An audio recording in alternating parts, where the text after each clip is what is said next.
We are into week 7 of the college football season, and we've got some intriguing games on the Saturday slate. Let's get right into breaking down the action.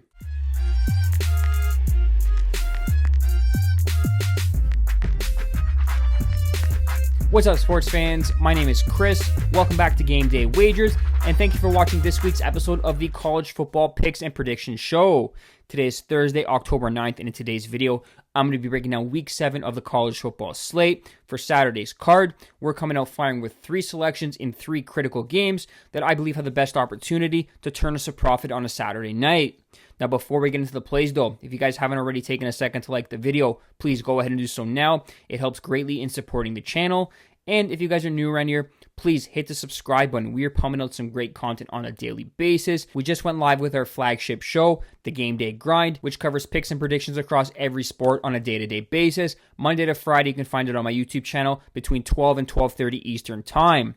Now, without further ado, let's break down Saturday's 3 best bets for college football action. The first game we are talking about is the Alabama-Missouri contest that goes early Saturday afternoon.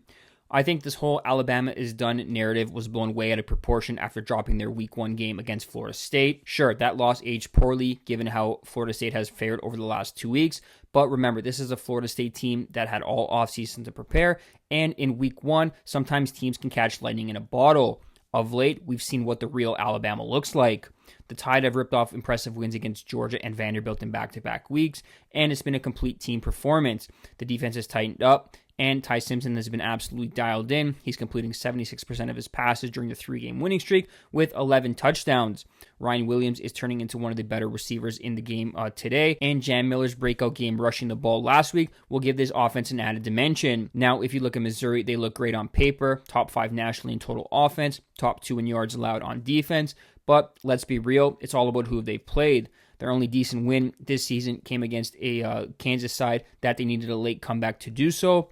The rest of the games, UMass, South Carolina, Louisiana, and Central Arkansas. Of course, their stats are going to look like they are. If you dig into the numbers a little bit deeper, these are 2 teams that are actually pretty similar in terms of yards per play, and Missouri's defensive edge is also less than a yard. That's not enough to offset the talent gap here. I like what Missouri's doing with Bo Pribla on their center and Ahmed Hardy running the ball, but this is a massive step up in class and pedigree. Give me Alabama minus the 3 points on the road here. I think the Tide roll, and remind everyone that they are still a top-tier program. From Missouri, we're going to South Bend. We're talking Notre Dame hosting NC State, and we're going to keep with the theme. I think the demise of Notre Dame was greatly exaggerated.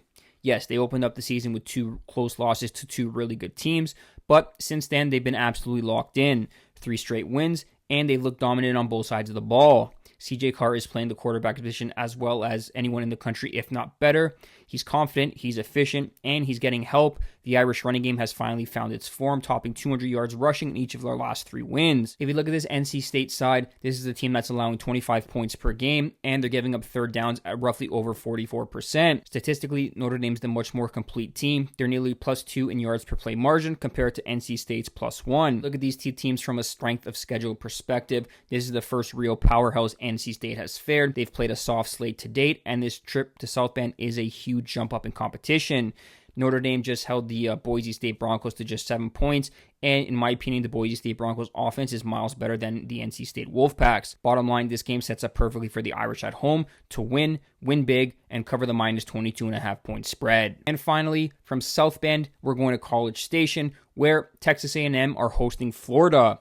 Look, I don't know how this always happens, but the Florida Gators always find a way to win a game that basically keeps Billy Napier's job safe for another season. That game was last week against the Texas Longhorns, and sure, it was Florida's best offensive performance against an FBS side, but I'm still not sold that this is a good football team. Winning at home in the Swamp is one thing, but going on the road to play in a hostile environment against a very good team at Kyle Field is a completely different beast. This Texas A&M side is a legit team. They're ranked number 5 for a reason. They've been excellent on both sides of the football, averaging 6.6 yards per play offensively, and they're actually slightly better on defense than Florida is, allowing just 4.6 yards per play compared to over 5 for the Gators. They've got the better third down defense, and honestly, I trust Marcel Reed more so than I do DJ Lagway right now. I know we're on the wrong side of 7 here with the hook at 7.5, but I just do not see Florida going on the road, putting together back-to-back good performances. I think the Aggies are going to ball out at home. I think they're going to win this one going away by double digits. Lay the points with the Aggies. Take Texas A&M -7.5, -110. That wraps up this week's episode of the College Football Picks and Predictions Show. Thank you guys so much for watching. If you want to help support the videos, please smash the like button, subscribe to the YouTube channel at Game Day Wagers, and check out the Game Day Grind, which goes live Monday to Friday between 12 and 12:30 p.m. Eastern Time. As always, good luck.